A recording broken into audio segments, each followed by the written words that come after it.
vulnerability, honesty, softness. That's the purpose behind this transmission today. I'm recording this on the full moon in Capricorn on July 11th, 2025. My name is Itai Atula. It's currently the third day of my yoga tour. In a few hours, I'll be teaching my first class here in London. I spent the last chapter of my life solo traveling all across Asia studying yoga so that I could come back to the Western world and teach it where it's needed most. And the day is finally upon us, on this full moon. And the energies are high. I'm here at the Tate Modern, the most premier contemporary art museum in the entire United Kingdom. And I was so inspired by so much of what I saw in there. The reason I went to the museum is because I was craving a solo artist date, like Julia Cameron writes about in The Artist's Way. This tour is very, very fast-paced, even already, and I have to remind myself to be patient, to be slow, to take time for myself. I'm the kind of person who is recharged by alone time. I'm on this tour with a friend who I love very much, but I have to remind myself that moments of stillness are a necessary daily ritual for me to remain grounded and safe. And on that note, welcome to this moment of stillness. This full moon in Capricorn is giving us all an opportunity to reflect on our New Year's resolutions because it's about halfway through the calendar year. And in many ways, Capricorn does represent this ambition, this idea of expansion, of doing the work that will lead to some delayed gratification, choosing tomorrow's rewards over today's pleasure and comfort. And my New Year's resolution at the beginning of this year was for 2025 to be my most prolific year yet in terms of art making, yoga teaching, and world traveling. And now that I'm halfway through the year, I'd like to add a little asterisk.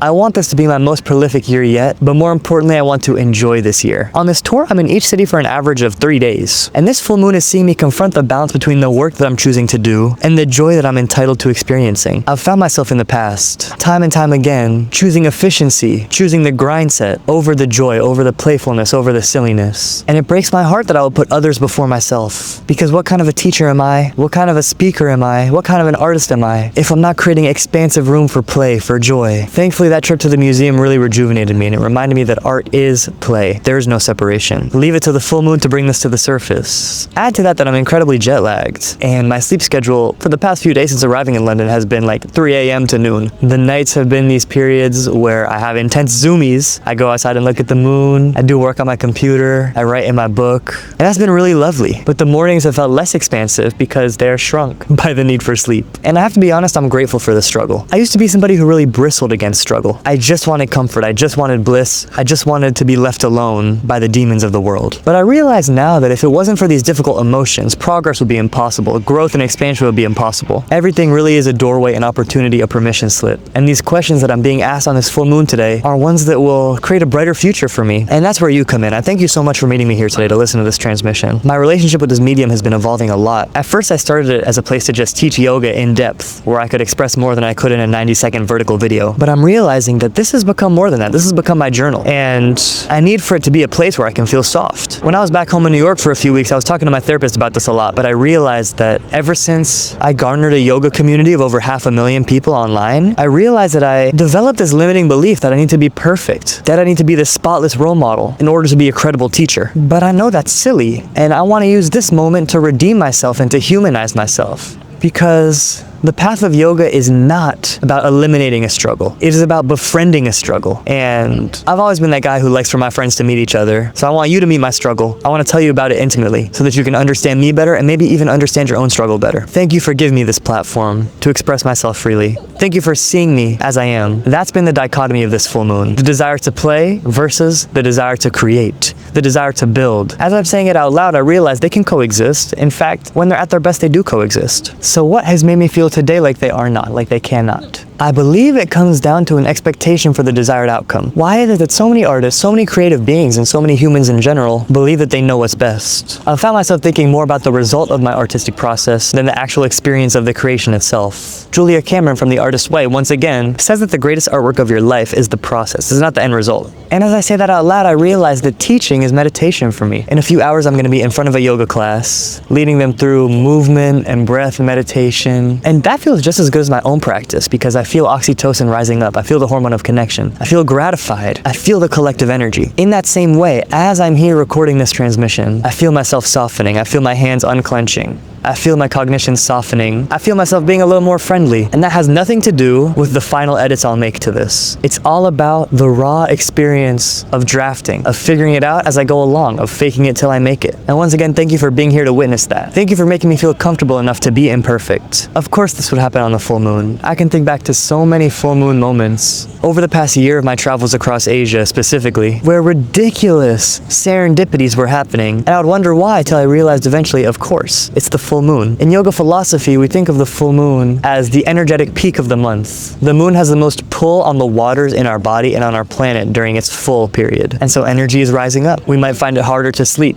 We might find little things getting to us a little bit more easily than they usually do. It can be a period of great kinetic energy. It can be a period of great excitement, or it can be a period of things coming to the surface that were being suppressed. And I feel both right now. I'm taken back to the full moon of February of this year, 2025, on my birthday, February 14th, where I was at the Mahakumbha Mela in northern India, a festival that had over 600 million people there, which is more than the population of US and Canada combined, and I was experiencing pure joy, bathing in the convergence of 3 holy rivers of India, being adopted by a Rajasthani family for the day, not seeing another foreigner for miles. In the crowd of 600 million, I felt like an alien, but I felt like I was welcomed and embraced. I remember the full moon of October 2024, where I was in Hokkaido, Japan, at Lake Toya, watching the full moon while dangling my feet in the foot bath of the onsen hot spring, this natural sulfuric healing water. With my feet in the foot bath, sitting beside me was this lovely companion named Mia. She was telling me the symbolism of the October full moon in Japan, and how if you look closely, you can see the shape of a rabbit making mochi in the shadows that the moon's craters create. There we were, with our feet dangling in the hot water, looking up at the full moon, and we shared a tender kiss that evening. It was vulnerable, it was honest, it was short, and it said what our words could not. That's the power of the full moon. I remember being in Thailand, the one time my family came to visit me while I was in Asia, on the pastoral island of Koh Samet, right off the coast of Pattaya Beach, walking on the shore with my family, listening to the roaring waves lapping, looking up at the bright sky, seeing not only a full moon, but the planet Venus, the planet Jupiter, stars from other systems, in this amazing tropical island devoid of light pollution, with the people that mean the most to me, feeling so much joy that words failed. I imagined myself expanding out and hugging the whole world with my energetic arms. That's the power of the full moon. I remember the full moon of May 2024. 13 months ago at this point, I was in Bali, Canggu Beach, at a rave. I was barefoot at this rave, with my toes in the sand, the gentle waves lapping onto my nail polish. I spent hours looking up at the moon while the salt water charged my feet, and I felt like a battery. I danced for hours and hours and hours that night, completely uninhibited by what other people thought, not letting my sweat or my sore feet or the loud music hinder my joy. I look back on all those memories so fondly, but it will be incomplete to only tell you about those full moon stories. Today, on this full moon, I feel the opposite side of the coin of the same full moon energy. I feel uncomfortable with the things that are coming to the surface. I feel myself having to examine these themes of why I haven't cared for myself, of why I've been putting my work over my well-being, of why I've sucked the play and the whimsy out of my creative practice. It's a difficult thing to admit, but it feels honest in this moment. And I'm curious if you've ever gone through something similar, whether for a job or for school or for a personal creative project, when you force yourself to do something even when it felt so serious, even though you didn't want to do it. Please tell me about that experience. I would love to hear. It'll bring us that much closer together. As I said, I'm grateful for the struggle. I'm grateful for the opportunity to cross-examine, to really sit and think, and follow the thread, and pull on the thread, and watch the whole knit sweater of limiting beliefs unravel before my eyes. Tomorrow's my last day in London. After that, I'm moving on to the next city. I am so excited to teach yoga tonight and to meet all the people who have found my work online. This is a full moon in Capricorn, and Capricorn energy means doing the hard thing even if you don't want to do it. And I'm so grateful that even through those times where I was discouraged, I continue to show up for the work. Because now, a year after I've started sharing yoga online, I'm in a foreign country, teaching yoga to strangers who are willing to take the tube and commute in order to flow with me. And I'm so excited to flow with them. This is the honor of my life. I'm so grateful that I'm able to combine my love of travel and yoga and artistic creation to bring you these transmissions. This is no place like Om, because no matter where we are in the world, we can find home in our sadhana, in our yoga practice, in our bodies and minds. That's why I've named this tour No Place Like Om, because whether you're a traveler or a local or somebody who just feels lost in their own body, there is no place like Om. There is no remedy like the sadhana. And for that reason, I'm so excited to get on my mat tonight. I thank you deeply for engaging with this transmission. You mean so much to me. The internet is a funny place, but the fact that we can connect in this way without even meeting is a miracle. Some other miracles I want to note. How amazing is it that we can all breathe, that we can all see, that we can all hear and speak